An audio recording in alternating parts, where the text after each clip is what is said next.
Hi all, this is Anjali and welcome to my channel.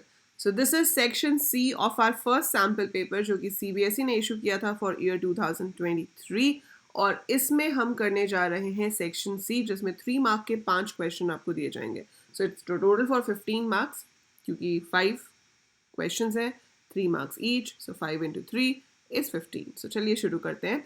Question number 26 आपको कहता है write outputs for SQL queries 1 and 3 which are 1, 2, 3 which are based on the given table purchase. तो ऐसे questions बहुत easy होते हैं जहाँ पर एसक्यूएल का टेबल दिया होता है और आपको सिर्फ उसका आउटपुट लिख के दिखाना होता है कि क्या होगा. हर एक क्वेरी का आपको 1 मार्क मिलेगा. तो चलिए देखते हैं कि इसका आउटपुट हम कैसे करने वाले हैं. ठीक है, so just give me 1 minute. चलिए, सो आपके पास पहला क्वेश्चन है select length C name from purchase where quantity is greater than 100.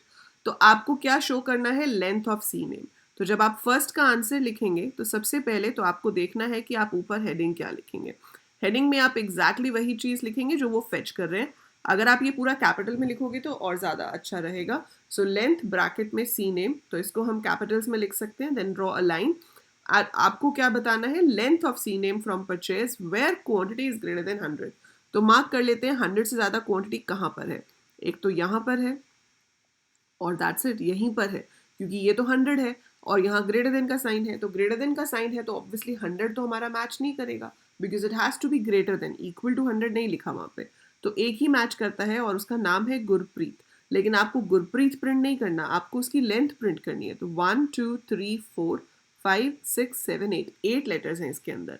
So we will be printing 8 over here. तो ये आपका आउटपुट हो जाएगा फर्स्ट क्वेरी का, क्योंकि आपको लेंथ ऑफ सी नेम पूछी गई है, आपको नाम नहीं पूछा. अगर सिर्फ नेम होता तो हम गुरप्रीत लिख देते, पर लेंथ ऑफ सी नेम है तो 8 है. आप चाहो क्योंकि आपका थ्योरी पेपर है तो नीचे स्टार लगा के एक लाइन की एक्सप्लेनेशन लिख सकते हो that there is only one record with quantity more than 100.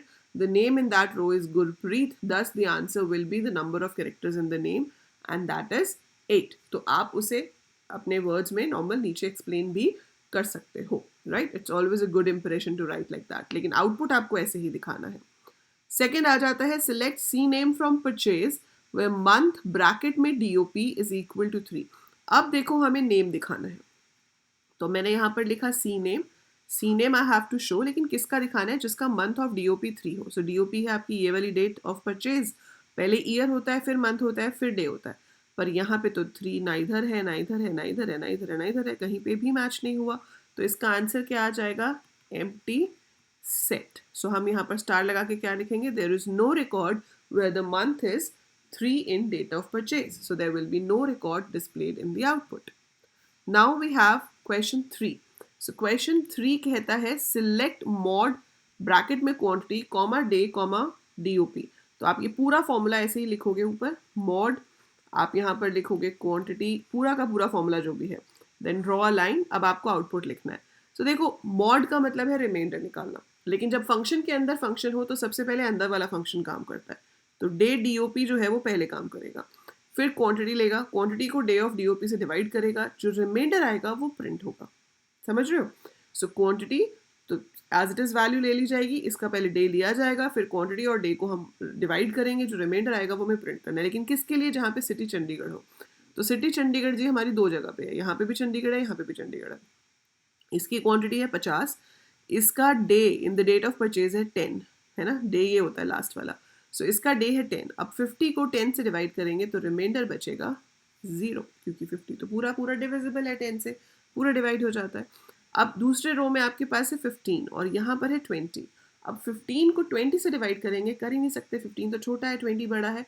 तो 15 itself is the remainder. So since 15 छोटा है 20 बड़ा है, वो डिवाइड हो ही नहीं सकता, तो 15 ही आपका रिमाइंडर हो जाएगा. तो इसका आंसर आएगा, फर्स्ट लाइन में आप लिखेंगे 0, दूसरी लाइन में आप लिखेंगे 15. आप चाहें तो इसको पूरा ऐसे टेबल टाइप भी बना सकते हो या ऐसे भी लिख सकते हो. Both ways it will be fine. So that's answer of your question number 26. चलते हैं क्वेश्चन नंबर 27 की ओर. Write a Python code to create a data frame with appropriate column headings from the given list below. तो आपको यहाँ पर दिया हुआ है जो, वो क्या है, लिस्ट ऑफ लिस्ट. 3 मार्क का क्वेश्चन है, वेरी मच स्कोरिंग, बहुत सिंपल सा कोड है. आपको यहाँ पर क्या करना है, 3 मार्क्स के लिए आपको इसका डेटा फ्रेम बनाना है. सो डेटा फ्रेम बनाने के लिए सबसे पहली लाइन तो आप जो लिखेंगे 27 का आंसर लिख रही हूँ मैं, import pandas as PD, right? So this is question number 27. So import pandas as PD. फिर ये जो डेटा दिया हुआ है इसको as it is ही लिख लो. डेटा इज इक्वल टू, मैं यहाँ पे लिख नहीं रही हूँ बट ऑब्वियसली आप एग्जाम में पूरा ऐसे ही लिख दोगे जैसा यहाँ पर इन्होंने लिस्ट ऑफ लिस्ट की फॉर्म में दिया हुआ है. ठीक है, so you take the whole list. अब आपको बनाना है data frame. So data frame is equal to, मतलब DF हमने नाम दे दिया, DF is equal to PD dot data का D कैपिटल, फ्रेम का F कैपिटल और ब्रैकेट में लिख दिया डेटा. डेटा क्या है? लिस्ट ऑफ लिस्ट का नाम. So pandas dot data frame हमें लिखना है. मेक श्योर कि आप डेटा फ्रेम का D और F कैपिटल लिखें, बाकी के लेटर्स स्मॉल लिखें क्योंकि ये बहुत ही इंपॉर्टेंट है. Python is case sensitive language. So DF is equal to this. इससे आपका डेटा फ्रेम क्रिएट हो गया. आपको बोला है अप्रोप्रिएट हेडिंग्स के साथ बनाओ.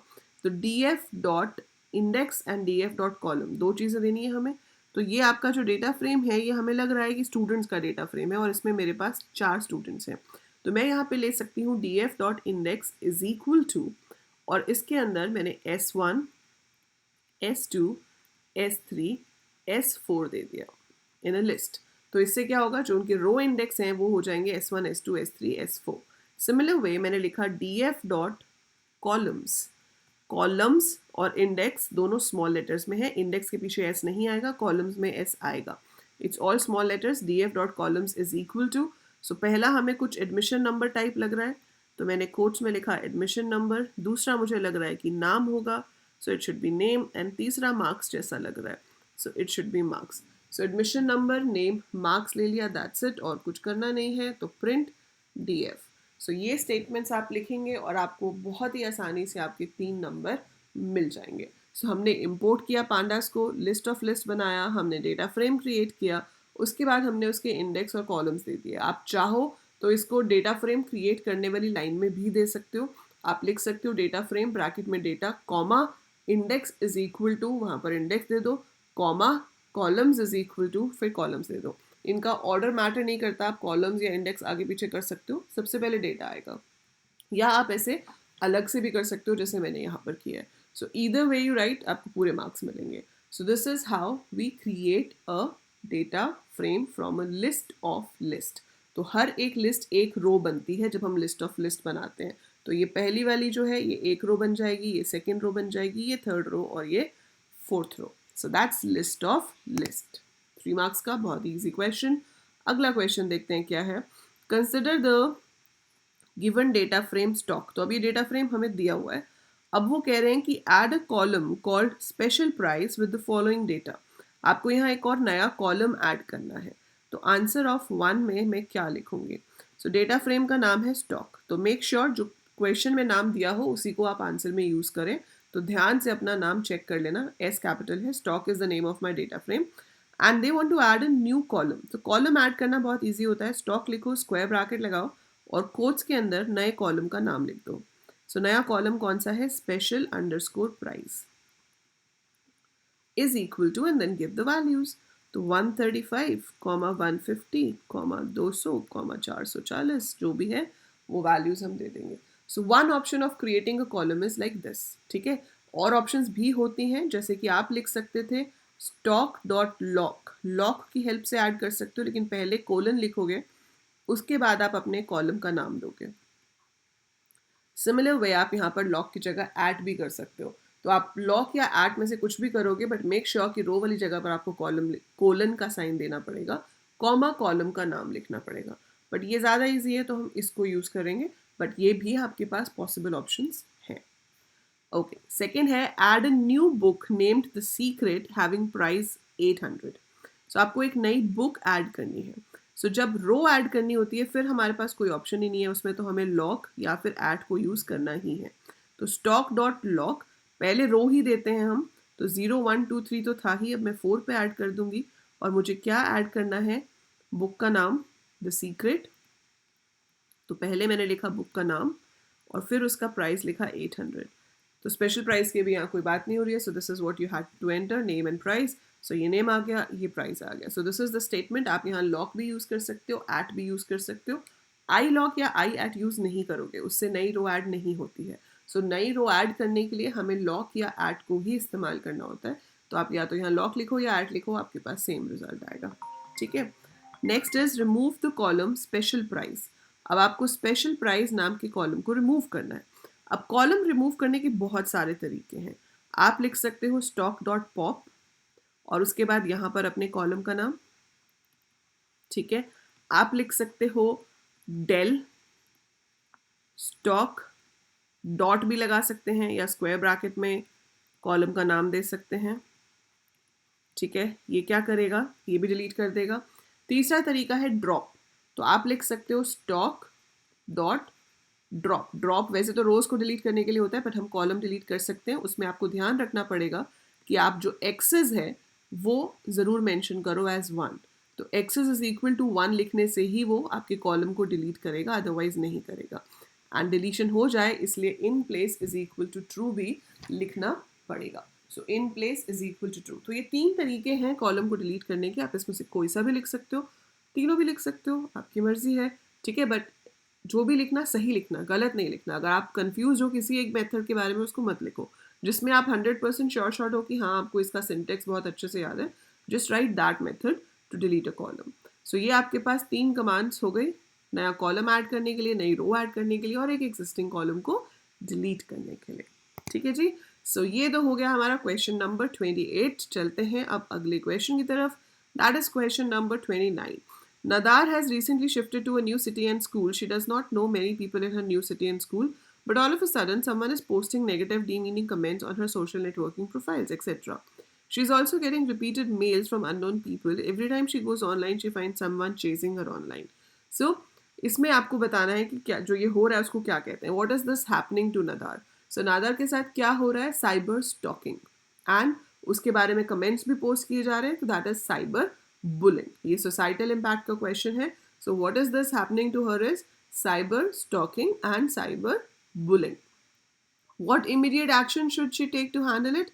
She should report it online. जब आपके पास ऑनलाइन कोई कमेंट आता है या कुछ आता है तो हमारे पास उसमें रिपोर्ट और ब्लॉक की ऑप्शन होती है. तो ब्लॉक करने से पहले रिपोर्ट करना ज़रूरी होता है. सो पहले रिपोर्ट करेंगे कि भाई ये वाला जो कॉन्टैक्ट नंबर है या ये ईमेल एड्रेस है ये कुछ गलत काम कर रहा है, तो उसको पहले रिपोर्ट करो, फिर उसको ब्लॉक कर दो ताकि वो आपको मैसेजेस ना भेज सके. ठीक है. And should inform your parents और द गार्डियन, टीचर हो जो भी आपके पास नियरेस्ट अवेलेबल है. Is there any law in India to handle such issues? Discuss briefly. Yes, IT act है इंडिया में जिसके अंडर ये जो चीज़ है इसको as a cyber crime define किया गया है. एंड उसके अंडर जो भी पर्सन रिस्पॉन्सिबल है इस साइबर क्राइम को परफॉर्म करने के लिए उसको जेल हो सकती है, पनिशमेंट मिल सकती है. So it comes under a cyber crime as per IT act, information technology act, right. So ये आपको यहाँ पर बताना है. सो 1 मार्क ईच तीनों क्वेश्चंस के लिए है. इसमें चॉइस भी दी गई है. What do you understand by plagiarism? Why is it a punishable offence? Mention any 2 ways to avoid plagiarism.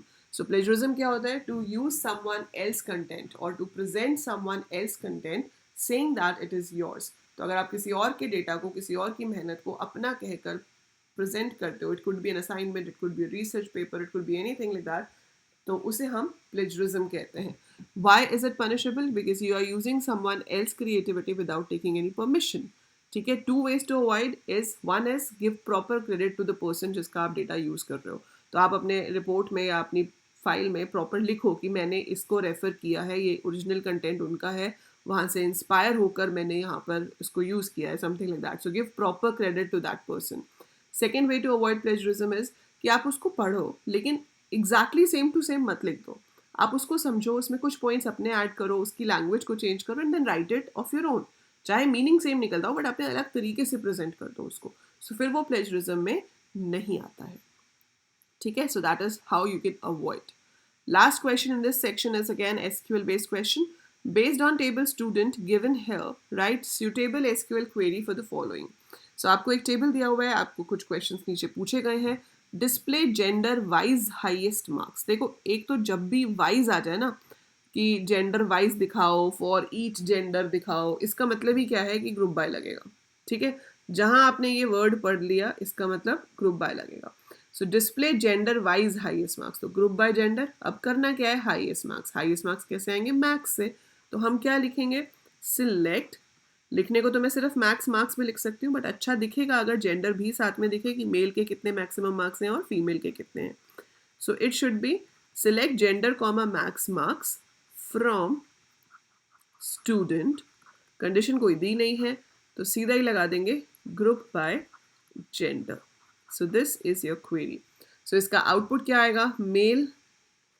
Output देना ज़रूरी नहीं है, आप लिख सकते हो चाहो तो अगर आपके पास टाइम हो, but if you don't think कि आप पेपर टाइम से कर पाओगे तो आप बीच में आउटपुट्स मत निकालो. बट 4 मेल है हमारे पास, उसमें से हाईएस्ट मार्क्स कौन से बनते हैं? 440. सो इसका आ जाएगा 440. ऐसे ही फीमेल में से हाईएस्ट मार्क्स है 492. टॉप गर्ल्स ही करती हैं क्वेश्चन में भी. So it's 492. सो ठीक है, आउटपुट देने की जरूरत नहीं है, but query is this: display city wise lowest marks. City wise lowest marks दिखाने तो सिलेक्ट सिटी कॉमा मिन marks from student group bye city. So done. Display total number of male and female students. अब आपको total number of male and female students दिखाने हैं. So total number के लिए हम सिर्फ क्या करेंगे? जेंडर कॉमा मैक्स मार्क्स था, उसकी जगह काउंट स्टार कर देंगे. So it should be select gender comma count star. तो select gender comma count star from student group by gender. So star की जगह पर आप रोल नंबर भी लिख सकते हो, नेम भी लिख सकते हो, कोई भी ऐसा कॉलम जिसमें नल नहीं हो सकता, किसी का भी नाम लिख सकते हैं. Discuss the significance of group by clause in detail with the help of a suitable example. देखो कभी ऐसी चॉइस आए ना तो आई वुड नेवर से कि आप थ्योरी वाला अटेम्प्ट करो, क्योंकि ऊपर बहुत ही इजी क्वेरीज हैं. You should always do that और आपको पूरे 3 मार्क्स मिल जाएंगे. ठीक है, बट चलो अगर आपको कंफ्यूजन है, कोई वजह है आप नहीं करना चाहते हो, तो आप थ्योरी अटेम्प्ट कर सकते हो. So discuss the significance of group by. आप इसको बताओगे कि group by is used to perform any of the 5 aggregate functions, that is count, min, max, total और average on a set of rows, जो कि एक कैटेगरी के अंदर आती है. सो एक कॉलम के बेसिस पे हम जब डेटा को डिफरेंट पार्ट्स में डिवाइड कर सकते हैं, जैसे सिटी के अकॉर्डिंगली आई कैन डिवाइड कि 3 रोज एक सिटी में है, 2 रोज एक सिटी में है. ठीक है, या आप जेंडर के बेसिस पे डिवाइड कर पा रहे हो, and then after grouping them for similar values, जो उनकी सेम वैल्यूज है उन पर जब ग्रुप बना देते हैं, उसके ऊपर आप कोई काम करना चाहते हो तो वहाँ ग्रुप बाय यूज होगा. इसको एक्सप्लेन करने के लिए आपको एक टेबल बनाना पड़ेगा. टेबल आप चाहिए ही क्वेश्चन वाला उठा लो और फिर उसको अपने वर्ड्स में एग्जाम्पल देके एक्सप्लेन कर सकते हो. ठीक है, so that is how we can explain that. And या that's your set of 3 marks question. अगला सेक्शन जो हमारा है उसमें हम 3 क्वेश्चंस करेंगे. Each question will be carrying 5 marks. So that I will be covering in the next video. तब तक आप इसको अपने हाथ से अपनी नोटबुक में भी लिखो, सिर्फ देखने से नंबर नहीं आएंगे जब तक आप उसको खुद से अपने हाथ से अपने रजिस्टर में नहीं लिख रहे हो. तो जो भी क्वेश्चंस प्रैक्टिस कर रहे हो, right it with your hands. मैंने यहाँ आंसर लिखा है, it's okay, but you write down the answer from here. आप समझ के उसको खुद से लिखो, तभी आप परफेक्ट स्कोर कर पाओगे. तो मेहनत करनी पड़ेगी बेटा, तभी मार्क्स मिलेंगे, है ना.